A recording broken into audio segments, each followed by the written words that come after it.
Cette émission est une production de la télévision régionale des Moulins.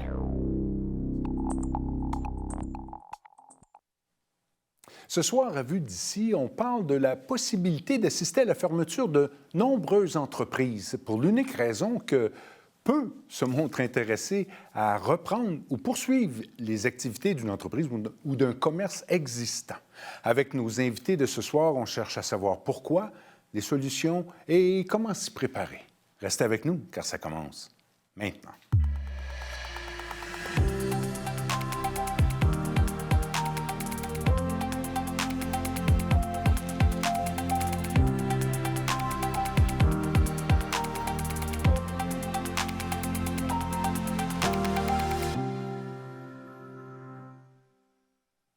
À vous à la maison, bonsoir et bienvenue à cette autre émission de Vue d'ici et merci d'être avec nous. Les spécialistes estiment que près de 6 des entreprises fermeront leurs portes pour l'unique raison que leurs propriétaires ne trouvent pas preneur. C'est notre sujet de ce soir. Si en deuxième partie, on cherche à savoir pourquoi, comment se préparer, quelles sont les solutions, bien, tout d'abord, nos premiers invités ont une trajectoire assez différente quant au reprenariat. Et je vous les présente. Virginie Lachapelle, vous êtes notaire à Crabtree. Oui. Et Olivier Girard, vous êtes propriétaire du restaurant Chez Mart's à Terrebonne. Oui. Bonsoir. Merci d'avoir accepté notre invitation. Ça fait plaisir. Comme je le disais, quant au reprenariat, les trajectoires sont différentes. Si vous, Virginie, vous avez repris je ne dirais pas le commerce, mais un bureau de notaire déjà implanté, vous, Olivier, vous ne trouvez pas preneur. Exactement. Si vous permettez, Olivier, tout d'abord, Virginie, reprendre quelque chose d'existant, qu'est-ce qui vous a motivé? Parce que vous m'avez dit tout à l'heure que vous étiez déjà notaire. Oui. La vraie raison à la base, c'est surtout sentimental, parce que c'est un bureau qui est dans mon village où est-ce que je suis née puis que j'habite encore. Donc, c'est sûr qu'au début, c'est ça, mais il y a plein d'autres avantages que j'ai remarqués à avoir repris un bureau déjà implanté. Et c'est sûr que moi aussi, j'avais déjà une clientèle, donc ma clientèle m'a suivie. C'était pas nécessairement pour la clientèle, mais les installations, le personnel en place, plein d'autres avantages. Donc, vous avez presque visé ce bureau de notaire-là. Oui. Oui. Dans mon cas, c'était vraiment j'ai visé ce bureau de notaire-là. Sans savoir s'il était à vendre? Oui. Mais vous saviez qu'il y avait une historique là, que c'était peut-être le temps opportun. C'est sûr. Puis, tu sais, l'historique, la réputation du bureau que j'ai repris, il y a une bonne réputation, il y a une bonne historique. J'avais déjà un bon lien avec ce notaire-là que je connaissais depuis des années. Donc, c'est sûr que quand la première fois que je l'ai appelé, j'espérais qu'il me dise oui. Puis, c'est ça. Si je visais effectivement ce bureau-là. Si ça n'avait pas fonctionné, je pense que j'en aurais visé d'autres dans la même région. Et certainement pour d'autres raisons, peut-être plus... Bien, d'affaires, là. Parce que oui, même, c'est ça. Parce que c'est sûr que de justement prendre une étude qui est déjà en place pour les équipements, le personnel, c'est facilitant. C'est facilitant. Avez-vous eu des barrières pour, j'imagine, ça a dû être un investissement, avez-vous eu des barrières, des bailleurs de fonds? Ben non. On a vraiment beaucoup d'aide dans mon milieu. Dans ce milieu-là, je présume. C'est propice à ça, je pense. Avec mon expérience de notaire, ça faisait déjà 13 ans. Avec ma spécialité, ça fait en sorte que j'ai des bonnes relations avec les différents directeurs de compte des institutions financières. Avec vos dossiers et tout ça. Exactement, pour mes clients. Donc, tu sais, moi, appeler un directeur de compte avec qui je fais affaire régulièrement pour mes clients, ça a été assez facile. J'ai tout de suite senti une ouverture, puis il était motivé dans mon projet, puis il voulait m'appuyer là-dedans. Donc, j'ai vraiment pas eu de difficulté. Un peu différent. Olivier, je pense que vous cherchez quelqu'un pour acquérir votre entreprise. En fait, depuis longtemps, tu cherches? Depuis le mois d'octobre dernier. Vraiment que tu as entrepris? Exactement. C'est là qu'on a commencé les démarches officiellement. Pour vendre? Exactement. Parce que tu es propriétaire depuis quand? Depuis octobre 2020. Oh, Donc, OK, en pleine pandémie. Exactement. Donc, le moment où est-ce qu'on a acheté, où est-ce qu'on a acquis, c'était OK. vraiment pendant la fermeture complète. C'était une opportunité que tu avais. Exactement. Fait qu'on a saisi l'opportunité à ce moment-là, vraiment d'acheter au moment là, le plus bas pour bâtir une business qui me représentait, qui nous représentait tout simplement. Là, Alors, si vous êtes parti avec... Est-ce que tu es seul dans l'affaire? Non, avec ma conjointe. Oui, on est ensemble OK, dans vous ce êtes projet. deux. Et tu sembles donc dire que c'est maintenant une entreprise rentable. Exactement. Alors, pourquoi te mettre en procédure de vente? Bien, nous, on a toujours vu ça d'une vision d'entrepreneur. OK. On n'est pas... moi, je suis pas cuisinier.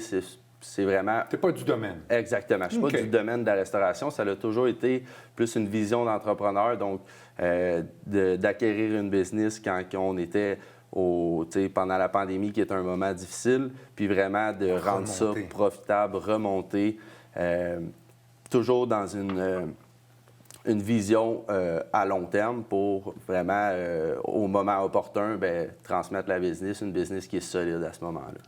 Ce que, donc, toi et ton associé avez décidé en octobre dernier, donc depuis, ça ne s'est pas passé. Est-ce qu'il y a des intérêts? Est-ce qu'il y a de l'intérêt? Énormément d'intérêt. Alors, le problème, quel est-il? Malheureusement, le problème, c'est au niveau du financement des acheteurs. OK. C'est vraiment là qu'on se trouve dans une situation problématique. La restauration, Le domaine, c'est ce que j'allais dire. Hein? Qui est extrêmement difficile, surtout dans des moments comme les dernières années. Donc, ça fait en sorte que les prêteurs sont peut-être un petit peu plus réticents là, à investir dans ce genre d'entreprise-là. Même si elle est rentable. Exactement. Êtes-vous accompagné? Pas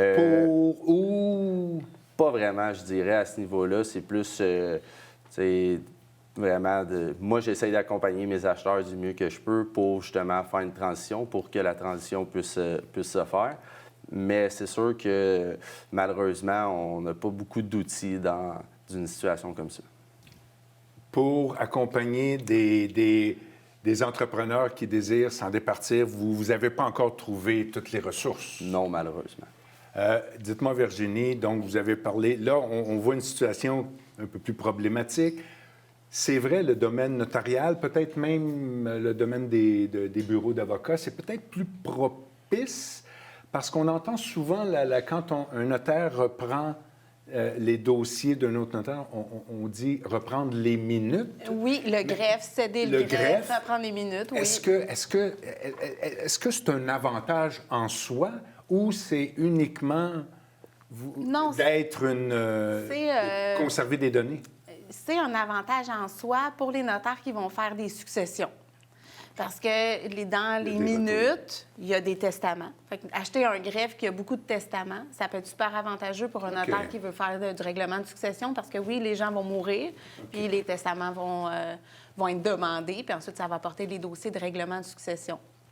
Ce qui n'est pas mon cas, mais c'est pas grave, je vais m'occuper des clients quand ils vont décéder quand même. Parce que vous avez quand même une certaine spécialité, le droit agricole. Le droit agricole qui est particulier. Vous me dites, vous êtes 6 ou 7 qui est expert. Oui, mettons. c'est ça. Oui. Je peux vous dire ça?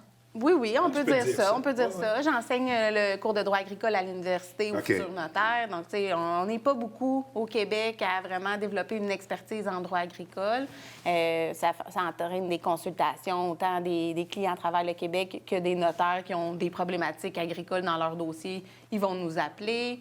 C'est assez niché comme spécialité, ce qui fait en sorte que j'ai délaissé le règlement des successions. Fait que ça, j'en fais plus. OK. Fait que c'est pour ça qu'acheter les minutes, c'est pas tant ça, mais pour le vendeur, lui, il est content d'avoir un notaire, une relève de la région, puis qui va s'occuper de ses clients, justement, quand ils vont décéder, puis il va être là. Fait que, éventuellement, moi, je vais avoir...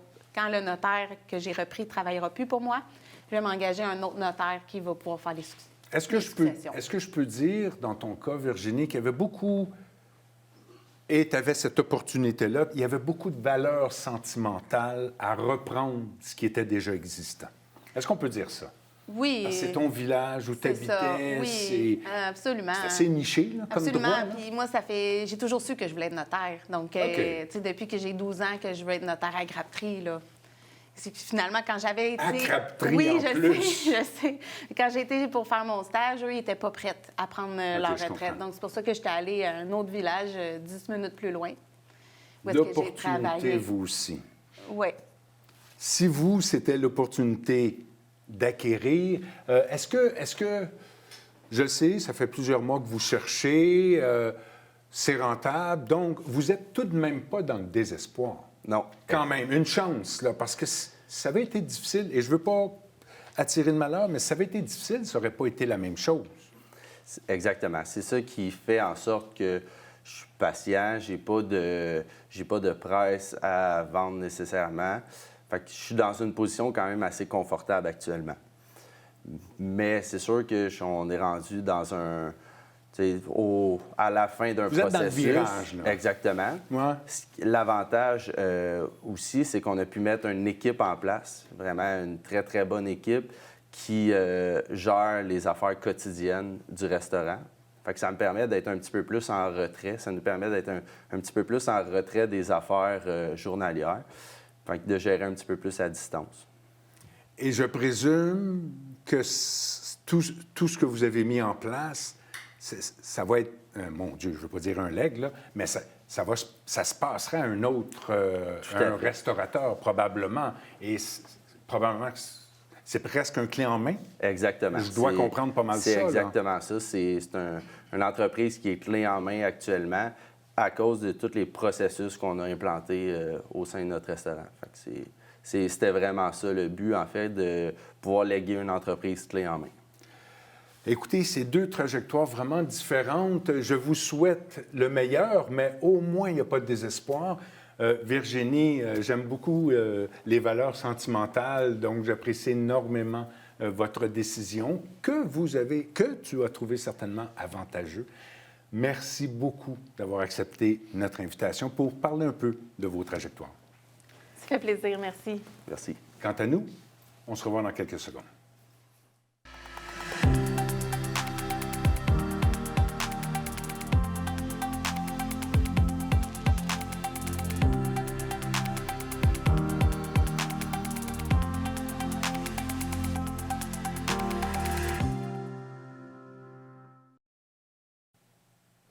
De retour avec vous. Déjà en studio avec moi pour la deuxième partie, Catherine Pichette. Tu es la présidente de la Chambre de commerce et d'industrie de la MRC Montcalm. Bonsoir et bienvenue à l'émission. Bonsoir. Or, vous étiez présente pour entendre Oui. les témoignages de nos deux premiers invités. Sans être alarmiste, c'est vrai, là, il y a des entreprises, même dans la Naudière, dans la MRC Montcalm, qui risquent de fermer pour cette raison-là. Il n'y a pas de preneur. Oui, absolument. Absolument. Puis souvent, c'est un problème de ils ne trouvent pas d'acheteurs. Donc, Carrément, il y a peu d'intéressés. Il y a peu d'intéressés, puis il y a peu d'informations sur les entreprises qui sont à vendre aussi. Donc, c'est difficile pour des jeunes qui veulent être entrepreneurs de savoir concrètement ce qui est à qu'est-ce vendre. qui est à vendre. Ah, vraiment? Oui, oui, oui. D'ailleurs, parce que je sais qu'on en a un peu parlé avant l'émission, il y a beaucoup d'initiatives qui se font, dont quelque chose de très chaud. Hier matin, vous vous êtes rencontrés à propos de ça. Oui. Parle-nous de ça. J'ai eu la chance, en fait, de participer à la tournée du reprenariat de la Fédération des chambres de commerce du Québec. C'était vraiment à point. Parce que c'est une tournée provinciale qui s'arrêtait. C'est une tournée provinciale. Où ça s'arrêtait? Ça a eu lieu à Saint-Légory, au club de golf. Et c'était une collaboration entre nos deux chambres, donc la Chambre de commerce Montcalm et celle de Joliette. Okay. Et on a eu la chance, en fait, d'entendre des spécialistes par rapport à la préparation, en fait, de la vente d'entreprise. Donc, ça s'adressait Ça ne s'adresse pas uniquement à cette préparation-là, mais aussi la préparation d'acheter. Oui, absolument. Absolument. Est-ce que cette tournée-là va permettre, je ne sais pas, pas un forum, mais parce que si on ne sait pas ce qui est à vendre, il faudrait créer quelque chose pour dire aux gens qu'est-ce qui est à vendre. Oui, absolument. Si on est capable de vendre des maisons... Oui, bien, on a eu vent d'une nouvelle application que, je ne vais pas me tromper, la CTEQ a mis sur pied. Ça s'appelle Index. Si vous allez sur le site de la CTEQ, vous allez voir, cette application-là aide, en fait, les entrepreneurs qui veulent vendre leur entreprise d'afficher comme si on voulait vendre une maison, mais là, c'est un affichage pour la vente d'entreprise. Puis ceux qui désirent acheter peuvent aller sur cette plateforme-là pour aller voir qu'est-ce qui est en vente présentement. Tu sais, j'entendais l'entrepreneur qui vend son restaurant, Olivier. Bien, ça pourrait être un outil pour lui de pouvoir afficher son entreprise qui est à vendre avec les paramètres. Puis, dans le fond, c'est une visibilité supplémentaire à travers le Québec qui permet, dans le fond, à des acheteurs de voir « Ah, ce restaurant-là est à vendre, c'est dans le secteur que je voudrais aller. » Donc, je vais aller le rencontrer, je vais rentrer en contact avec lui, etc. Donc ça, c'est des outils pour... Peut-être on est près de officialiser la vente, on veut s'afficher, mais il y a des outils aussi pour se préparer. Ah, absolument. Tu sais, on entend des histoires d'horreur. Parce qu'on doit se préparer, je présume. Bien, oui, tu sais, on entend des histoires d'horreur, au niveau du financement, etc. Puis, bien, la clé de tout ça, tantôt, Virginie disait « Je me suis préparée ». Mais c'est super important aussi pour celui qui vend son entreprise de se préparer. Puis les spécialistes disaient ça peut aller jusqu'à prévoir 5 ans d'avance pour se préparer, se faire un plan d'action, ne serait-ce qu'aller rencontrer le fiscaliste, aller rencontrer les partenaires qui peuvent t'aider à t'accompagner dans toutes les décisions que tu voudras entreprendre, préparer la business à recevoir un nouvel acheteur. Il y a aussi l'être humain. L'être humain qui l'acheteur, pas l'acheteur, le vendeur. Le vendeur qui, pour lui, c'est son bébé, là. Ouais. Donc, oui, il veut le vendre, et il y a d'autres projets, mais en même temps, c'est sentimental.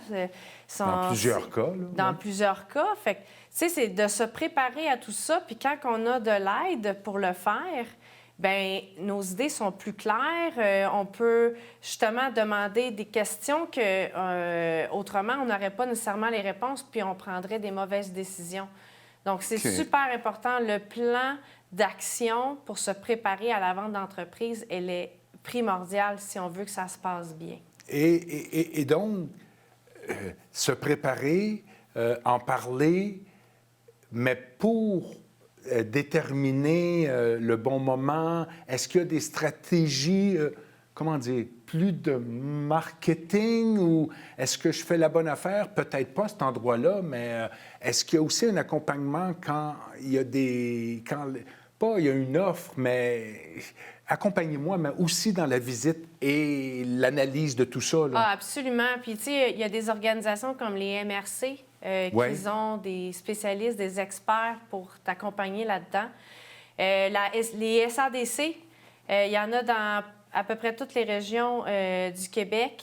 Ils sont là pour trouver des ressources de financement. Tu sais, tantôt, Olivier disait, bien, tu sais, c'est pas que j'ai pas d'acheteurs, sauf que c'est un problème de financement. Mais est-ce que ces acheteurs-là ont été voir la SADC? Est-ce qu'ils ont été voir ces ressources-là pour les MRC pour voir, bon, bien, est-ce que qu'est-ce que j'ai besoin comme financement? C'est quoi le plan financier que j'ai besoin d'avoir pour pouvoir acheter telle entreprise puis se faire conseiller aussi par rapport à les états financiers de l'entreprise qui désire acheter, etc. Fait que, c'est toutes sortes de questions que si on n'est pas accompagné par des spécialistes, ça peut aller mal. Il y a des histoires d'horreur, là, on s'en est fait raconter, là, puis c'est des histoires que quand on désire vendre une entreprise, on ne s'imagine pas vivre. Puis c'est la même chose si on désire acheter une entreprise, on ne veut pas vivre ça non plus. Parce que l'histoire d'Olivier, bien qu'il cherche preneur, il ne trouve pas. Il y a quand même une situation qui n'est pas catastrophique, mais souvent, les propriétaires d'entreprises, puis on ne parle pas de grandes entreprises, on parle de petites entreprises, là, ou petits commerces. C'est quoi, des personnes qui vont à la retraite? Il y a des entrepreneurs qui font affaire, qui achètent, mais c'est surtout la retraite. Il y a des projets de retraite là-dedans. Oui, il y en a beaucoup. J'ai entendu un entrepreneur aujourd'hui, il a acheté une entreprise dans le domaine des voitures, de la vente de voitures, il y a 5 ans.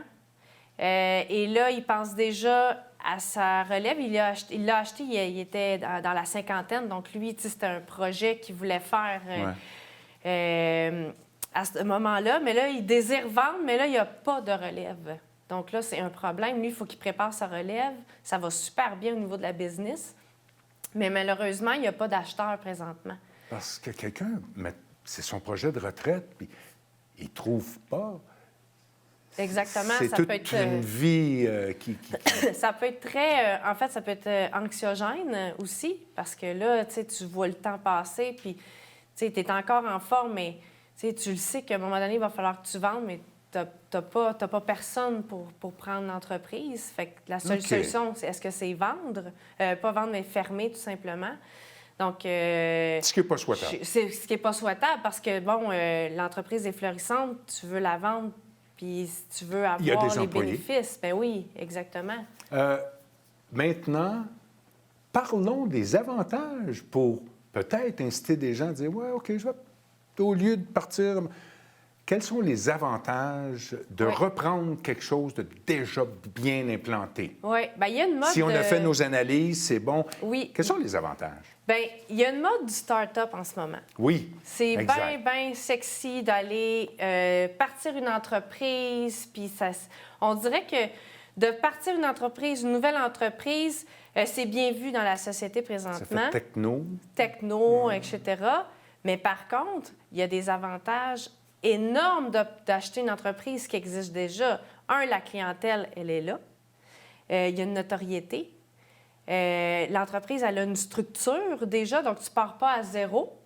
Il y a des revenus dans l'entreprise. Donc, c'est vraiment des avantages qui sont à considérer, parce qu'on a eu un chiffre alarmant. Saviez-vous que les startups qui réussissent à passer les 5 premières années, c'est absolument pas beaucoup? C'est 20 1 sur 5? 1 sur 5. Et c'est tout à fait l'inverse quand on parle de reprise d'entreprise. Là, quand c'est bien fait, accompagné, on parle de taux de réussite de 86 %. Dans le cas qu'est-ce qui... Donc, c'est les comment dire? C'est les subventions, c'est l'aide financière qui est plus portée vers les start-up que les commerces déjà existants qui, souvent, sont plus agréables. Là.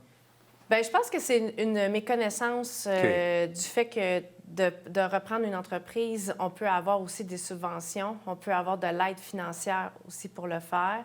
Il y a diverses solutions, justement, qui peuvent être prises par le vendeur pour permettre aux acheteurs de pouvoir acheter l'entreprise. Il y a vraiment beaucoup de ressources financières disponibles. Je pense que c'est juste une méconnaissance de tout ce qui peut être fait par rapport à ça. Là. Et cette information-là, pourquoi n'est-elle pas diffusée? On a un problème. Et quel est le problème? Pourquoi on ne le sait pas? La Fédération des chambres de commerce du Québec fait justement la tournée. Comment ça? Pour en faire la promotion. 2024? C'est 2024. C'est débuté cette année. C'est débuté cette année. Puis c'est justement, ça va permettre de faire connaître cet aspect-là qui est méconnu, mais qui est vraiment alarmant au Québec. Parce que c'est pas normal qu'il y ait autant d'entreprises qui sont sur le point de fermer parce qu'il n'y a pas de relève, il n'y a pas d'acheteurs. Pour cette raison-là seulement, pas parce que... Exactement. Je sais que je vous ai posé la question tantôt quand on a discuté. L'avenir, quel est-elle l'avenir? Elle est rose, parce qu'on ne peut pas parler de chiffres, on ne la voit pas, l'avenir. Elle est rose, on espère sur cette tournée-là. Qu'est-ce que vous voyez? Bien, nous, on a vu, grâce à cette tournée-là, on a vu que la Chambre de commerce, elle avait un grand rôle d'information par rapport à ça. Nous, à la Chambre de commerce Montcalm, ce qu'on va faire dans les prochains jours, c'est d'émettre une infolette avec vraiment toute l'information pour ceux qui désirent vendre leur entreprise ou même ceux qui aimeraient acheter ou acquérir une entreprise. Parce qu'il y a ce que tu nous as dit tantôt, là, Oui. CTEQ. La CTEQ, on va mettre toutes les ressources. On a, tu sais, la MRC Montcalm qui est là justement pour accompagner ces entrepreneurs-là. On pourra visiter le site de la MRC Montcalm? En fait, le site de la Chambre de commerce... le site de la Chambre de commerce. Tout va être là. Tout va être là. Puis on va y mettre une infolette pour informer nos membres par rapport à ça parce que effectivement, quand que les membres ne connaissent pas toutes les ressources, c'est difficile pour eux de pouvoir réussir leurs ventes ou leurs achats d'entreprise. Donc, c'est un devoir qu'on a de faire ça. Puis pour répondre à ta question, moi, je pense que l'avenir va juste être mieux parce qu'on va avoir informé de toutes les ressources possibles, puis les gens vont commencer à utiliser ces ressources-là.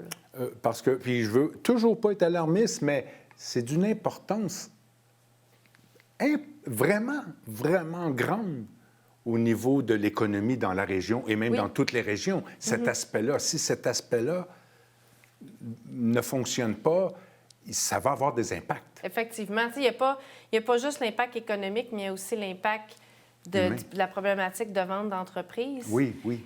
Ça serait intéressant que les entrepreneurs puissent vendre leur entreprise et non la fermer parce que ça va augmenter le chiffre d'entreprises qui ferment à cause de diverses problématiques.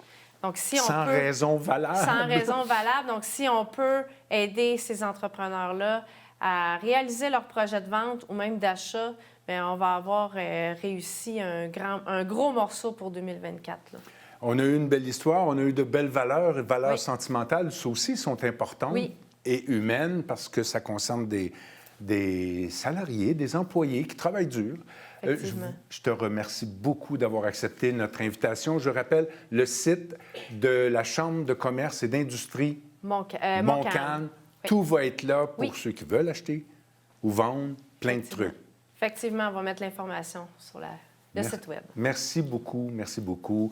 C'est tout quant à nous. J'espère que vous avez apprécié l'émission. Pour ça, je remercie toute l'équipe en production, à la recherche, en studio, même celui qui me fait des signes présentement. On se revoit dans une semaine. Merci à vous.